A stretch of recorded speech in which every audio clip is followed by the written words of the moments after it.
ಮಾಮ ಎಲ್ಲ ರೆಡಿ ಇದೆ, ಕೇಕ್ ಕಟ್ ಮಾಡೋದಂತೆ ಬಾಕಿ. ಅಲ್ಲ ಕಣೋ, ನಿಮ್ಮಪ್ಪನೇ ಬರ್ದೆ ಹೇಗೆ? ಹೌದಲ್ಲ, ನಾನು ಗಮನಿಸಲೇ ಇಲ್ಲ.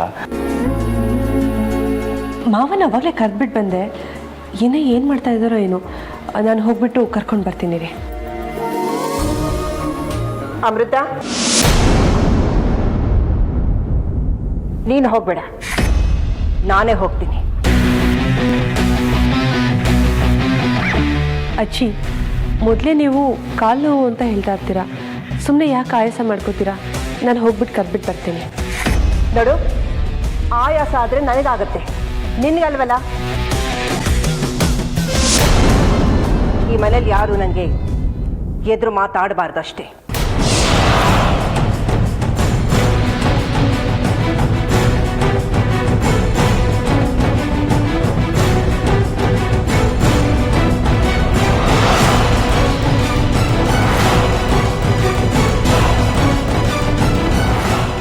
ಅಮೃತ, ನೀನು ಅನ್ಕೊಂಡ್ರೆ ಯಾಕೆ ಜಮದಗ್ನಿ ಮುನಿ ಥರ ಆಡ್ತಾಳು ಈ ತ್ರಿವೇಣಿ ಗೊತ್ತಿಲ್ಲ. ಜಮದಗ್ನಿ ಆಗಲಿ ದುರ್ವಾಸ ಮುನಿ ಆಗಲಿ, ಇನ್ನು ಎಷ್ಟು ದಿನ? ಆದಷ್ಟು ಬೇಗ ಇದಕ್ಕೆಲ್ಲ ಒಂದು ಅಂತ್ಯ ಆಡ್ತೀನಿ.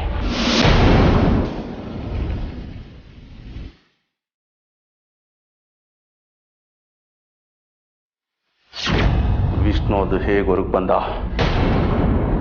ಅವನು ನನ್ನನ್ನು ನೋಡಿದ್ರೆ ನನ್ನ ಮೇಲೆ ಇನ್ನೂ ಕೋಪದಲ್ಲೇ ಇದ್ದಾನೆ ಅನ್ಸತ್ತೆ.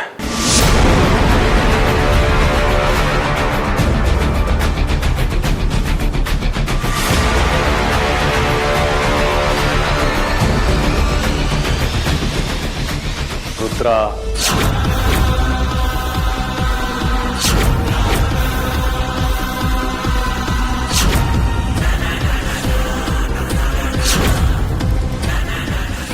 ಯಾಕೆ ನನ್ನ ರೂಮಿಗೆ ಬಂದೆ? ಯಾಕೆ ಭಯ ಆಗ್ತಾ ಇದೆಯಾ? ಭಯನ? ನನಗ್ಯಾಕೆ ಭಯ? ಭಯ ಪಡುವಂಥ ತಪ್ಪನ್ನ ನಾನೇನು ಮಾಡಿದ್ದೀನಿ? ಓ, ತಪ್ಪು ಮಾಡೇ ಇಲ್ವಾ ನೀನು? ಇಲ್ಲ. ನೀನು ಧೈರ್ಯಕ್ಕೆ ಮೆಚ್ಚಲೇಬೇಕು ಕಣೋ. ಅಣ್ಣ ತಂದೆಗೆ ಸಮಾನ ಅಂತಾರೆ, ಆದರೆ ನೀನು ನನಗೆ ಮೋಸ ಮಾಡಿ ನಾಗಮಣಿನ ವಶಪಡಿಸ್ಕೊಂಡೆ. ಹೋಗ್ಲಿ ಅಂದ್ರೆ ಅಷ್ಟಕ್ಕೆ ಸುಮ್ಮನಾದ ನೀನು? ಇಲ್ಲ, ನನ್ನನ್ನು ನನ್ನ ಹೆಂಡತಿ ಮಕ್ಕಳಿಂದ ದೂರ ಮಾಡಿದೆ, ಅಮ್ಮನಿಂದ ದೂರ ಮಾಡಿದೆ. ನೋಡು, ನೀನು ನನ್ನ ತಮ್ಮ ಆಗಿರೋ ಕಾರಣಕ್ಕೆ ಸಮಾಧಾನದಿಂದ ಕೇಳ್ತಾ ಇದ್ದೀನಿ, ದಯವಿಟ್ಟು ಆ ನಾಗಮಣಿಯನ್ನ ಕೊಟ್ಟು ಬಿಡೋ. ಇಲ್ಲ.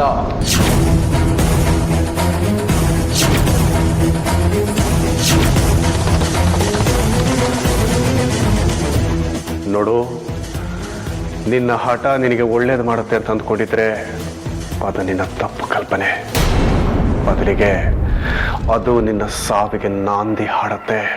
ನೀನು ಏನೇ ಹೇಳಿದ್ರೋ ನನ್ನ ಹತ್ರ ನಾಗಮಣಿ ಇಲ್ಲ ಇಲ್ಲ ಇಲ್ಲ. ನೀನು ಹೇಳೋ ಸುಳ್ಳು ನನ್ನ ಬದುಕೆ, ನನ್ನ ಮೂರ್ಖ ಅಲ್ಲ. ನಾನು ಸುಳ್ಳು ಹೇಳ್ತಾ ಇಲ್ಲ, ಸತ್ಯನೇ ಹೇಳ್ತಾ ಇರೋದು. ನಿನ್ನಂಥ ಬಂಡಿಗೆಟ್ಟವನಿಗೆ ಏನು ಶಾಸ್ತಿ ಮಾಡಬೇಕು ಅಂತ ನನಗೆ ಗೊತ್ತು.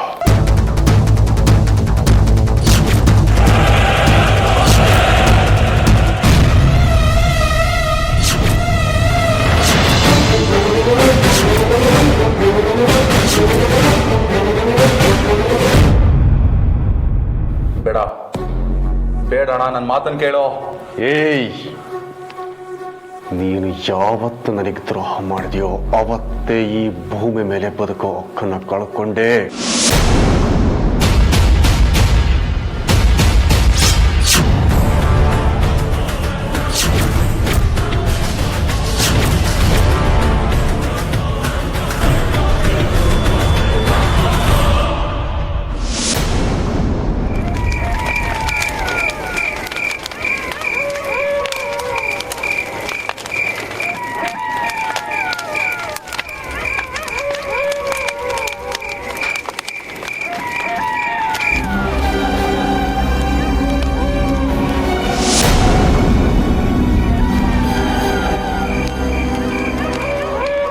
ಗರುಡದೇವ, ನಮ್ಮೂರಿಗೆ ಬಂದು ನಿನ್ನನ್ನು ಅಪವಿತ್ರ ಮಾಡಿ ನಿನ್ನ ವಿಗ್ರಹ ಭಿನ್ನ ಆಗೋದಕ್ಕೆ ಕಾರಣ ಆದ ಆ 2 ನಾಗಗಳ ಸಾವಿಗೆ ನಾಂದಿ ಹಾಡೋದಕ್ಕೆ ಕಂಕಣ ಕಟ್ಟಿ ನಿಂತಿದ್ದೀನಿ. ಈ ಕಾರ್ಯದಲ್ಲಿ ನನಗೆ ಯಶಸ್ಸು ಸಿಗೋ ಹಾಗೆ ಮಾಡಿ ನನ್ನ ಆಶೀರ್ವದಿಸು ತಂದೆ.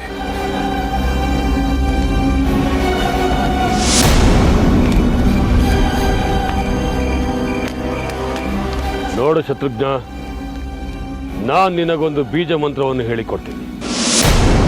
ತುಂಬಾ ಏಕಾಗ್ರತೆಯಿಂದ ನಿಷ್ಠೆಯಿಂದ ಅದನ್ನು ಜಪಿಸಬೇಕು. ಪ್ರತಿ 1008 ಸಲ ಜಪಿಸಿದ ಮೇಲೆ ನೀನು ನನಗೆ ತಿಳಿಸ್ಬೇಕು. ಆಗ ನಾನು ನಿನಗೆ ಈ ವನಸ್ಪತಿ ಇರುವ ಎಣ್ಣೆಯನ್ನು ಕೊಡ್ತೀನಿ. ನೀನು ಅದನ್ನ ಈ ಹೋಮಕುಂಡಕ್ಕೆ ಹವಿಸ್ಸಾಗಿ ಅರ್ಪಿಸಬೇಕು. ಈ ಎಣ್ಣೆ ಪಂಚಭೂತಗಳಲ್ಲಿ ಲೀನವಾಗಿ ಆ ನಾಗಿಣಿ ಎಷ್ಟೇ ಮೈಲಿ ದೂರದಲ್ಲಿದ್ರೂ ಸಹ ಅವಳನ್ನ ಬಾಚೋದಕ್ಕೆ ಶುರುವಾಗುತ್ತೆ. ಹಾಗೆ ಈ 108 ಮಡಿಕೆಗಳ ಎಣ್ಣೆಯನ್ನು ಹೋಮಕುಂಡಕ್ಕೆ ಸುರಿದಾಗ ಅವಳು ಎಲ್ಲೇ ಇದ್ರೂ ನನ್ನ ಮೂಲ ಸ್ಥಳಕ್ಕೆ ಬಂದು ಬಂದಿಯಾಗ್ತಾಳೆ. ಆಗ ನೀನು ಅವಳನ್ನ ಬಲಿ ತಗೋಬಹುದು.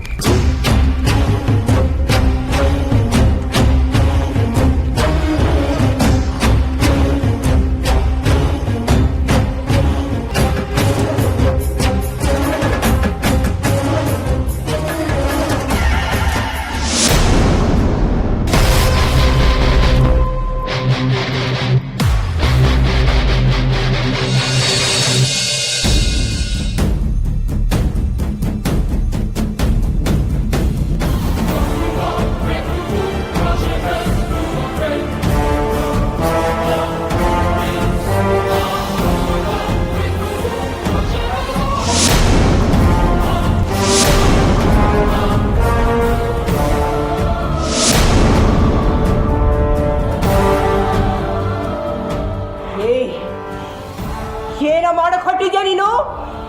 ಏನ್ ಮಾಡಕ್ ಹೊಟ್ಟಿದ್ಯಾ? ಇವ್ನು ಯಾಕೋ ನಿನ್ ಕೊಲ್ಲೋದಿಕ್ ಬಂದಿದ್ದಾನೆ? ಯಾಕೆ ಅಂತ ನನಗೆ ಗೊತ್ತಿಲ್ಲ ಅಮ್ಮ. ಕಾರಣ ಇಲ್ಲದೆ ನಿನ್ ಕೊಲ್ಲೋದಿಕ್ ಬರುತ್ತೆ. ಇವನ್ಗೇನಾರು ಹುಚ್ಚ? ಅದನ್ನ ನೀನೇ ಅವ್ರನ್ನ ಕೇಳ್ಬೇಕು. ನೋಡು, ತುಂಬಾ ಬುದ್ಧಿವಂತಿಕೆಯಿಂದ ಮಾತಾಡಕ್ ಹೋಗ್ಬೇಡ. ಅಮ್ಮ, ನಾನು ಬುದ್ಧಿವಂತಿಕೆಯಿಂದ ಮಾತಾಡ್ತಾ ಇಲ್ಲ. ಇವ್ನು ಯಾಕೆ ಕೊಲ್ಲೋದಕ್ಕೆ ಬಂದಿದ್ದೋ ದೇವರಣೆಗೂ ನನಗೆ ಗೊತ್ತಿಲ್ಲ. ವಿಷ್ಣು, ನಿಜ ಹೇಳು, ಇವನ್ನ ಯಾಕೆ ಕೊಲ್ಲಕ್ ಹೊಟ್ಟಿದ್ದೆ? ಇವನಂತ ತಪ್ಪು ಏನ್ ಮಾಡಿದ್ದಾನೆ? ನಾನು ರುದ್ರನ್ ಕೊಲ್ಲೋದಕ್ಕೆ ಹೋಗಿದ್ನ. ಅಲ್ಲ ಪಾಪ, ಕೊಲ್ಲುವಂತ ತಪ್ಪು ಅವನೇನ್ ಮಾಡಿದ್ದಾನೆ?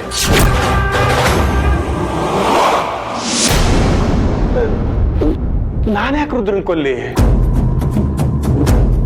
ಏನು ಹೀಗ್ ಮಾತಾಡ್ತಾ ಇದ್ದೆ ನೀನು?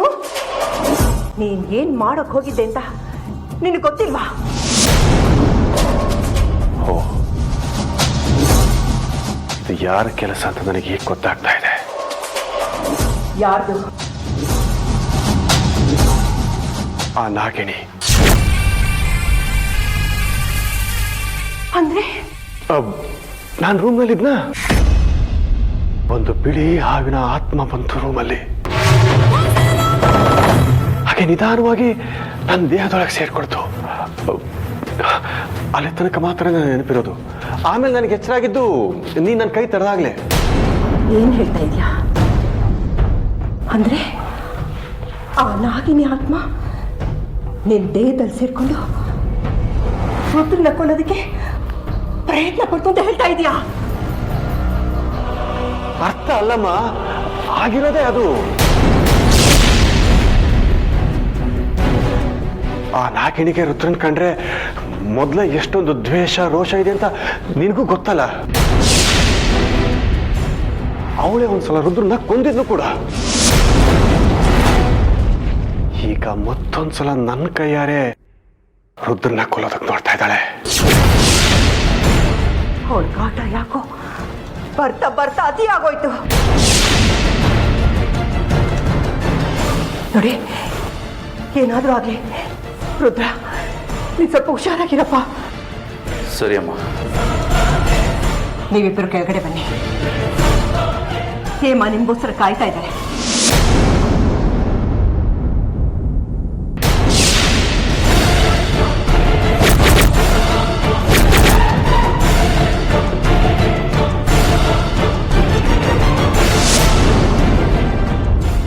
ಏನಿಬ್ರು ಹಾಗೆ ನೋಡ್ತಾ ನಿಂತಿದ್ದೀರಾ?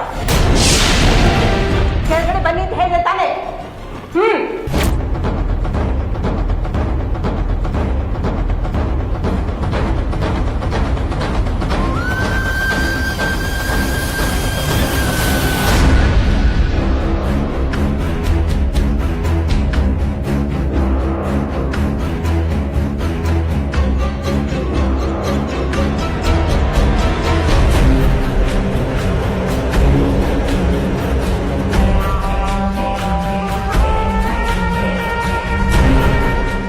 ಅಪ್ಪ, ಯಾಕೋ ಅಪ್ಸೆಟ್ ಆಗಿರೋ ಆಗಿದ್ದೀರಾ?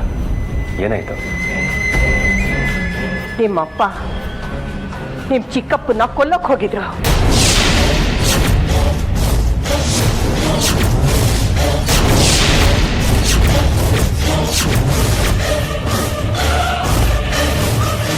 ಅತ್ತೆಮ್ಮ ಏನ್ ಹೇಳ್ತಾ ಇದ್ದೀರಾ ನೀವು?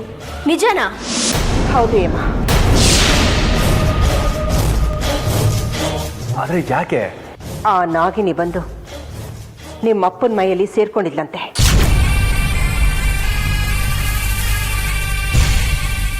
ಅವಳೇ ನಿಮ್ ಚಿಕ್ಕಪ್ಪನ ಕೊಲ್ಲಕ್ ಹೋಗಿದ್ಲಂತೆ. ಸುಳ್ಳು, ಅಪ್ಪಟ ಸುಳ್ಳು ಇದು.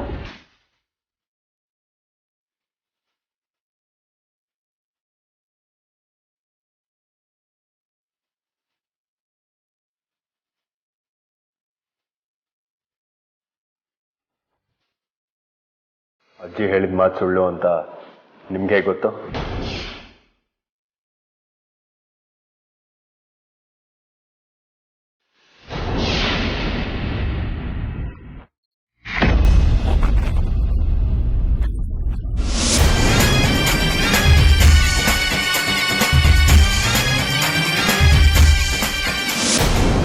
ನೀವು ನನ್ನ ಪಾಲಿಗೆ ಗುರು, ದೈವ ಎಲ್ಲ.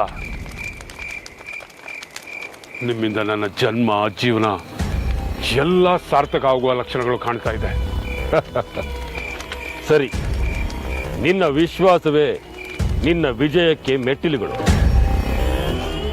ನಾನು ಹೇಳಿಕೊಡುವ ಬೀಜ ಮಂತ್ರವನ್ನ ಗಮನವಿಟ್ಟು ಕೇಳಿಸ್ಕೊ. ಸರಿ ಬಾಬಾ.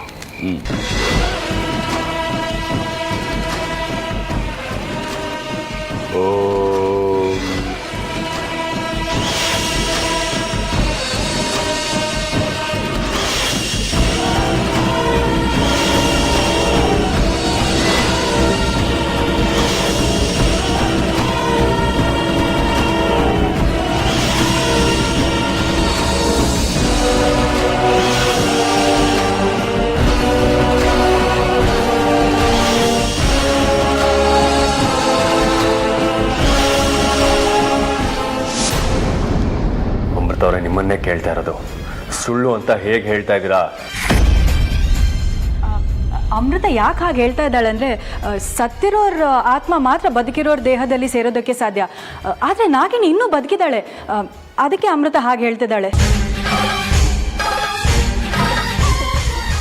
ನಾನು ಒಬ್ಳಿದ್ದೀನಿ, ನಂದಗೋಪನ್ ಮಗಳವನ ಹಾಗೆ.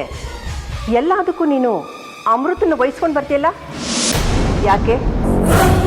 ಅಯ್ಯೋ ಅಜ್ಜಿ, ಹಾಗೇನಿಲ್ಲ ಅಜ್ಜಿ, ನನಗೆ ಗೊತ್ತಿರೋದನ್ನು ಹೇಳಿದೆ ಅಷ್ಟೇ. ಹೌದು, ಮಿನಿ ಹೇಳ್ತಿರೋದು ಕರೆಕ್ಟು. ನಾನು ಯೋಚನೆ ಮಾಡಿರಲಿಲ್ಲ. ಅಜ್ಜಿ, ಎಲ್ಲರೂ ಬಂದಿದ್ದಾರೆ, ಈ ಡಿಸ್ಕಷನ್ಸ್ ಬೇಕಾ? ಅಮ್ಮ, ಅಪ್ಪ ಮನೆಗೆ ಬಂದಿದ್ದಾರೆ. ಅದೇ ಖುಷಿಲಿ ನೀನು ಬರ್ಡೇ ಸೆಲೆಬ್ರೇಟ್ ಮಾಡೋಣ.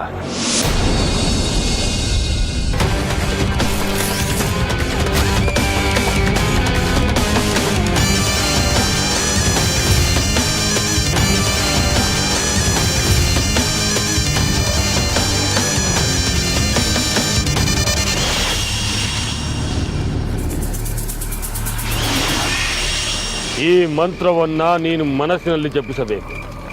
ಯಾವುದೇ ಕಾರಣಕ್ಕೂ ಹೊರಗಿನವರಿಗೆ ಕೇಳಬಾರದು. ಸರಿ ಬಾಬಾ, ನೀವು ಹೇಳಿದಾಗೆ ಮಾಡ್ತೀನಿ. ತಗೋ ಇದನ್ನ. ಒಂದು ಸಲ ಮಂತ್ರವನ್ನು ಜಪಿಸಿದ ಮೇಲೆ ಮಣಿಯನ್ನ ಸರಿಸು. ಹಾಗೆ ಆಗಲಿ ಬಾಬಾ.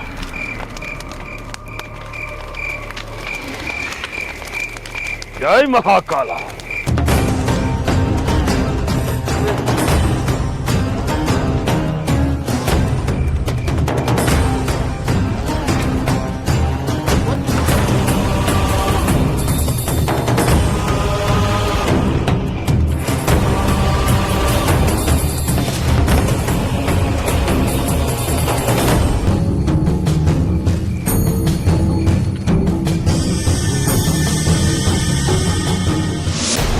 ಹೇಮ, ಯಾಕೆ ಹಾಗೆ ನಿಂತ್ಬಿಟ್ಟೆ? ಕ್ಯಾಂಡಲ್ ಹಚ್ಚು.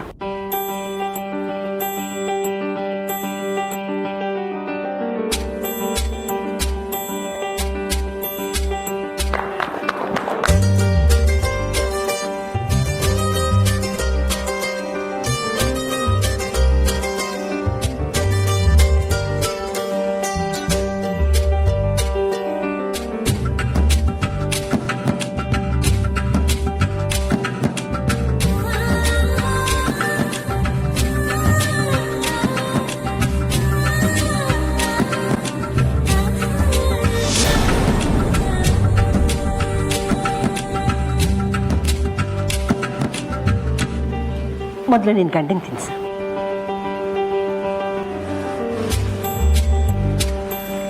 ರೀ ರೀ, ನಾನು ಬಂದಾಗ್ಲಿಂದ ಗಮನಿಸ್ತಾನೇ ಇದ್ದೀನಿ, ನೀವು ಮನ್ಸಲ್ಲಿ ಏನನ್ನೋ ಇಟ್ಕೊಂಡು ಕೊರಗ್ತಾ ಇದ್ದೀರಾ. ಏನೋ ಹೇಳಕ್ಕಾಗದೆ, ಮನ್ಸೊಳಗೆ ಇಟ್ಕೊಳಕ್ಕಾಗದೆ ಒದ್ದಾಡ್ತಾ ಇದ್ದೀರಾ. ಇಲ್ಲ, ಹಾಗೇನಿಲ್ಲ. ತಗೊಳ್ಳಿ.